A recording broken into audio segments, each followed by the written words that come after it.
देख रहे हैं नेटवर्क 33 राजकुमार के साथ। तो चलिए पढ़ते हैं आज की कहानी की ओर। दोस्तों, पता नहीं उस वक्त क्या समय हो रहा था, लेकिन अचानक ही एक झटके की वजह से मेरी आंख खुल गई और जब मैं अपने चारों ओर देखने लगा तो मैंने पाया कि मैं अभी भी ट्रेन की उसी बोगी के अंदर लेटा हुआ था। ट्रेन अच्छी खासी रफ्तार के साथ पटरियों पर भागती जा रही थी, मगर जब मैं इस बोगी के अंदर मौजूद हुआ था तो उस वक्त यह बोगी पूरी तरह यात्रियों से लदालद भरी हुई थी और वहीं अब यह डिब्बा एकदम सुनसान नजर आ रहा था। पहले तो मैं बार बार यही देखता रहा कि ट्रेन अब तक किस जगह पर पहुंची होगी, मगर मैं ये जान पाने में विफल रहा।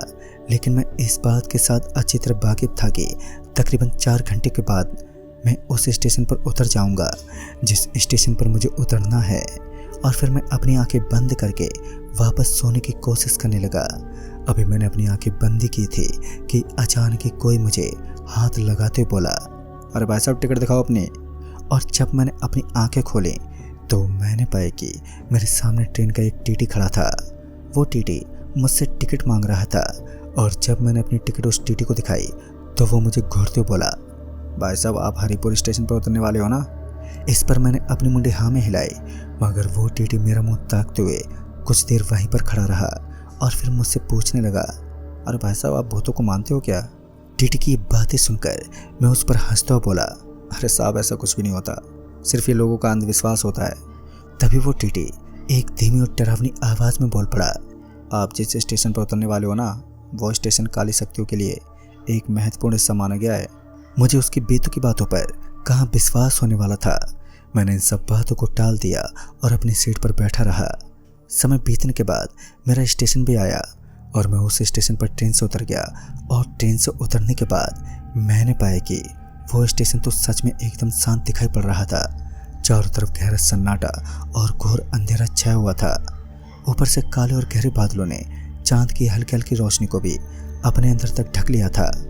उस समय ये रेलवे ट्रैक सुनसान होने के साथ साथ खौफनाक भी लग रहा था, मगर मुझे कतई इन हरकतों से बिल्कुल भी फर्क नहीं पड़ा। मेरे मामा का घर उस स्टेशन से करीब 4 किलोमीटर आगे था, जो मुझे अपने कदमों के साथ ही काटना था। और फिर क्या था, जब मुझे उस स्टेशन पर कोई नज़र नहीं आया तो मैं अकेला स्टेशन से बाहर निकलने लगा।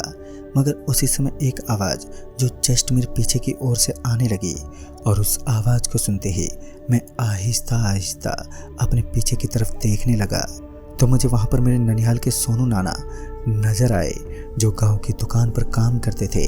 पहले तो मैंने उनको प्रणाम किया और वो मेरे पास पहुँचते हुए बोले, बेटा इतनी रात को इस स्टेशन पर आने का मतलब होता है अपने आप को भूत के हवाले करना। इस वक्त मैं तुम्हारी कोई मदद नहीं कर सकता। जितना जल्दी हो सके तुम तुरंत यहाँ से निकल जाओ और वही तुम्हारे लिए सबसे बेहतर होगा। मैं पहले तो उनकी बातों को समझ नहीं पाया। फिर मैं सोनू नाना से कुछ बोलने ही वाला था कि अचानक ही वो मेरी आंखों के सामने से ओझल हो गए। मेरे मन में ये जानने की उत्सुकता बढ़ती जा रही थी कि ये सब क्या हो रहा है और इस ट्रैक के बारे में सभी लोग उल्टी सीधी बातें क्यों बोल रहे हैं। मैं यही सोचते हुए उस स्टेशन से बाहर निकलने लगा, लेकिन फिर मेरा पूरा बदन अचानक ही दर्द करने लगा, जिस कारण मैं थक हार कर वहीं उसी स्टेशन की एक बेंच पर बैठ गया। पता नहीं क्यों, मगर मेरा पूरा का पूरा शरीर किसी गंभीर हालत में लग रहा था। मुझे बेचैनी होने के साथ साथ उल्टी जैसा भी फील हो रहा था। हिम्मत तो टूट चुकी थी, मगर इसके बावजूद मैं चलने फिरने की कोशिश कर रहा था।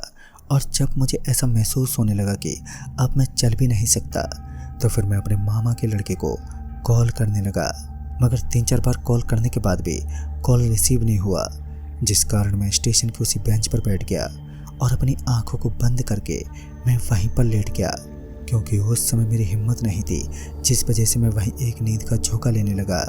रात के तकरीबन 2 बजने को चले थे और फिर एक आवाज़ के चलते अचानक ही मेरी आंख खुल गई। दरअसल किसी सन की आवाज़ के साथ मेरा हृदय कांप उठा और उस समय मैं अपने चारों तरफ मौजूद उस दृश्य को देखने लगा, लेकिन मुझे वहाँ पर कोई भी नहीं दिखा। और फिर किन्हीं पायलों की आवाज़ के साथ उस स्टेशन की खामोशी टूटने लगी। लेकिन हैरान की बात तो ये थी कि चारों तरफ वहाँ पर मुझे कोई भी नज़र नहीं आ रहा था, जिस कारण मैं वहाँ बार बार स्टेशन की बड़ी सी लाइट की तरफ अपनी नज़र दौड़ाता रहा। लेकिन हर बार की तरह मेरा सामना उस खाली पड़े स्थान से ही होता। फिर मेरे फ़ोन की घंटी बज उठी और जब मैंने एक नज़र अपने फ़ोन की ओर डाली तो मैंने पाया कि फ़ोन किसी अननोन नंबर से था। +8526 इस नंबर को देखते ही मैं तो हैरानी में डूब गया। और फिर जब मैंने फ़ोन उठाया तो मुझे एक गहरा सदमा सा लगा, क्योंकि जब मैंने फ़ोन उठाया तो किसी ने मुझे अपने पीछे की ओर पलटने को कहा। और जब मैं अपने पीछे पलटा तो वहाँ पर औरतों का एक बहुत ही बड़ा झुंड एक घेरा बनाकर बैठा हुआ था। सभी महिलाएं विलाप कर रही थी, कोई ज़ोर ज़ोर से रो रही थी तो कुछ औरतें ज़ोर ज़ोर से हंस रही थी। मुझे ये नज़ारा अपनी ज़िंदगी का सबसे खौफनाक और डरावना नज़ारा लगा। लेकिन अभी तो सिर्फ शुरुआत थी। मुझे उस स्टेशन की वो बातें याद आने लगी जो कुछ लोगों के द्वारा मेरे कानों में पड़ी थी। अक्सर मैं इन चीज़ों पर विश्वास तो नहीं करता था, मगर आज इनके साथ मुलाकात करने के बाद मैं इन चीज़ों में विश्वास करने के काबिल बन गया।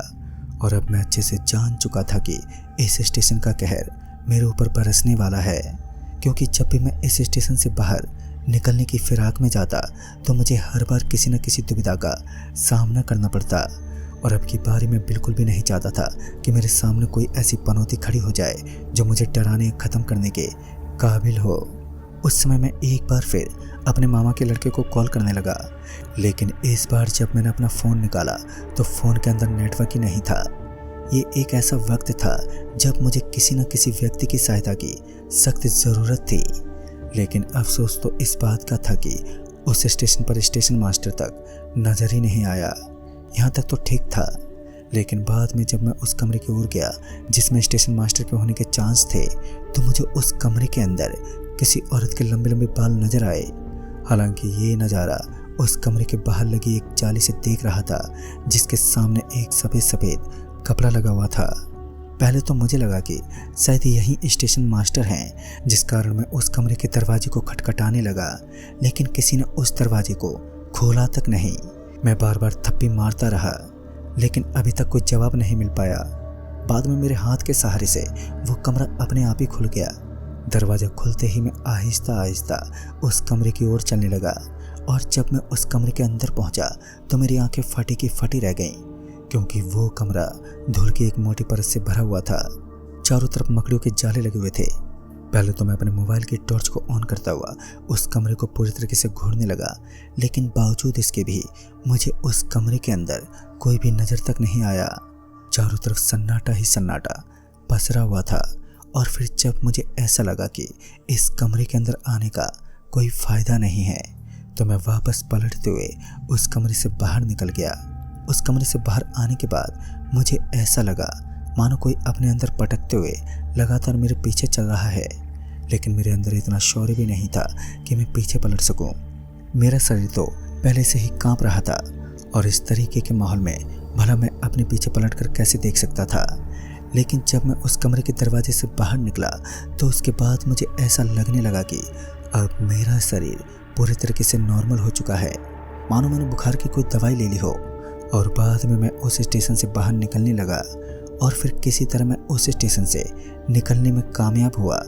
मेरे अंदर खुशी की एक झलक दौड़ पड़ी, लेकिन जब मैं अपने चारों ओर के माहौल को इमेजिन करने लगा तो मेरी बची कुछ उम्मीदें भी एकदम से ख़त्म हो गई, क्योंकि इस बार मैंने पाया कि मैं अभी भी उस रेलवे ट्रैक पर खड़ा था जहाँ से मैं इस स्टेशन से बाहर निकला था। यानी कि जिस स्टेशन से मैं बाहर निकलने की कोशिश कर रहा था वो असल में किन्हीं आत्माओं से भरा हुआ स्टेशन था।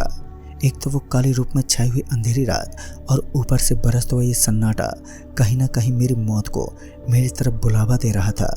मुझे तो नहीं पता अब मेरे साथ क्या होने वाला था। मैं बस किसी पागल कुत्ते की तरह बस स्टेशन पर भगदड़ मचाने लगा, ये उम्मीद लेकर कि अगर कोई इंसान मिल जाए तो मेरी जान बच जाए। मगर साली किस्मत ही खराब थी कि ट्रेन के आने का वक्त ही नहीं हुआ था। एक तो ट्रेन स्टेशन पर नहीं पहुंच पाई, और दूसरी तरफ स्टेशन पर किसी इंसान की मौजूदगी तक नहीं थी। और फिर मुझे याद आया कि मेरे ननिहाल के रहने वाले सोनू नाना कुछ समय पहले ही मुझे इस स्टेशन पर टहलते हुए नजर आए थे, लेकिन वह एकदम से कहाँ गायब हो गए इस बात का पता नहीं चल पाया। और अब मेरी आंखें उन्हीं को तलाश करने लगी। उस स्टेशन पर एकमात्र लाइट लगी हुई थी, जिस वजह से चारों तरफ का दृश्य भी साफ साफ नहीं दिख पाया। मगर तभी मेरी नज़रें कुर्ता पाजामा पहने एक आदमी पर पड़ी, तो वह आदमी मुझे अपने से तकरीबन 100 मीटर की दूरी पर नजर आया। मुझे लगा कि वह कोई और नहीं बल्कि सोनू नाना ही होंगे, जिस कारण मैं उन्हीं की ओर चल दिया। फिर मैं किसी तरह हाँफते हुए जब उनके पास पहुंचा तो मैंने पाया कि वो कोई और नहीं बल्कि स्वयं सोनू नाना ही थे। तब जाकर मुझे भी एक राहत की सांस मिली, लेकिन ये उम्मीद ज़्यादा देर तक नहीं टिक पाई, क्योंकि जब मैंने सोनू नाना को अपना हाथ लगाया तो उनका एक कटा हुआ हाथ धड़ाम से नीचे गिर पड़ा और ये नज़ारा मुझे डराने के लिए एकदम से काफ़ी था। तभी मैं पीछे पलटा और उसके साथ ही वो पजामा पहने सोनू नाना एकदम से ज़मीन पर गिर पड़े और उनकी सांसें भी बंद हो गईं। मेरा पूरा बदन पसीने से लथपथ हो चुका था। उस समय मैं नासमझ और पागलों की तरह रोने और चीखने लगा, क्योंकि मेरे पास इसके अलावा कोई और चारा भी नहीं था। मुझे समझ ही नहीं आ रहा था कि इस तरीके की कंडीशन में मुझे कौन सा कदम उठाना चाहिए। मेरी बची हुई सारी उम्मीदें अब ख़त्म हो चुकी थी। पता नहीं अब क्या होगा। दोस्तों, एक इंसान के साथ उस वक्त क्या होता होगा जब उसकी सारी उम्मीदें ख़त्म हो जाती हैं और वो सभी बुरी आत्माएं उसके ऊपर सर चढ़कर अपना कहर बरपाती हैं। उस समय मैं एक ऐसे दौर से गुजर रहा था जहाँ से निकल पाना एक इंसान के लिए बेहद कठिन होता है। कुछ ऐसा ही मेरे साथ भी था, लेकिन भगवान को कुछ और ही मंजूर था। जब मैं हिम्मत हारते हुए ज़मीन पर बैठ गया तो एक मासूम सा हाथ अचानक मेरे कंधे पर मुझे महसूस हुआ और हाथ के महसूस होते ही मेरे दिल की धड़कनें और भी तेज गति से धड़कने लगी। मेरे सामने की दिशा में एक चमकता हुआ चेहरा कोई और नहीं बल्कि सोनू नाना ही थे। जब मैंने उनकी लाश की तरफ देखा तो वहाँ पर कोई भी शरीर नहीं था, यानी कि सोनू नाना एक आत्मा के रूप में इस स्टेशन पर काफ़ी देर से भटक रहे थे। उन्होंने मुझे सिर्फ इतना ही कहा कि यहाँ से तकरीबन 200 मीटर की दूरी पर तुम्हें एक पानी की बड़ी सी टंकी नज़र आएगी और वहाँ पर कुछ ऑटो रिक्शा भी लगती हैं और तुम्हें भी किसी तरह उन ऑटो रिक्शा वालों के पास पहुँचना है, क्योंकि वह मदद के लिए किसी को इनकार नहीं करते। अब मेरे अंदर एक बार फिर एक जुनून जाग उठा। मैं जल्दी से जल्दी उस जगह तक पहुंचना चाहता था जिस जगह के बारे में सोनू नाना ने मुझे विस्तार से बताया था। इस बार मैं देरी ना करते हुए अपने कमज़ोर शरीर के साथ स्टेशन की पटरी पर भागता हुआ उस 200 मीटर की विशालकाय दूरी को तय करने लगा। आज या तो मेरी ज़िंदगी की आखिरी दौड़ साबित होने वाली थी या फिर एक महत्वपूर्ण दौड़, क्योंकि या तो आज मेरी ज़िंदगी ख़त्म होने वाली थी या फिर आज मैं अपनी ज़िंदगी से हाथ धोने वाला था। मगर वो कहते हैं ना, जब इंसान के शरीर पर किस्मत का हाथ हो तो मौत भी इंसान को छूकर चली जाती है। मैंने सब कुछ भगवान पर छोड़ दिया और तेज तर्रार गति के दौड़ के साथ एक कब्रिस्तान के पास पहुंच गया। ये देखकर तो अब मेरे होश ही उड़ गए, मगर मुझे उस कब्रिस्तान के दरवाजे पर एक टैक्सी खड़ी हुई नजर आई। मैं चुपचाप उस टैक्सी के पास पहुंच गया और वहां पर पहुंचने के बाद मेरी नज़र एक ड्राइवर पर पड़ी जो अपनी आंखें बंद करके उस टैक्सी के अंदर नींद का मजा ले रहा था। तभी मैंने दरवाज़ा खटखटाया और दरवाज़ा खटखटाते ही उसने अपनी आंखें खोली और तुरंत ही दरवाज़ा भी ओपन कर दिया और मैं चुपचाप उस टैक्सी के अंदर बैठा और फिर मैंने उस टैक्सी ड्राइवर को मेरे साथ हुई पूरी घटना के बारे में बताया। तब जाकर मुझे पता चला कि तकरीबन 17 साल पहले उस स्टेशन पर एक आदमी ने फांसी खाकर आत्महत्या कर ली थी। उसके बाद से वहाँ पर काली शक्तियाँ उस स्टेशन को अपना एक घर बनाकर ही निवास करने लगी। अब मुझे भी नहीं पता उस स्टेशन की ऐसी कौन सी सच्चाई थी जिसकी वजह से सोनू नाना भी अपनी जान गंवा बैठे। लेकिन जब इस घटना के बारे में मैंने अपने मामा जी के साथ साथ सभी घर वालों को बताया, तब उन्होंने भी मुझे उस स्टेशन को भूल जाने को कहा, क्योंकि मामा जी का मानना था कि उस रेलवे ट्रैक पर जाने से पहले इंसान को 100 बार सोचना पड़ता है। लेकिन आज भी मेरे मन में ये बात खटकती रहती है कि आखिर सोनू नाना की मौत कैसे हुई और उस दिन उन्होंने मेरी जान कैसे बचाई। तो दोस्तों, इस कहानी में बस इतना ही। तब तक के लिए बाय एंड टेक केयर।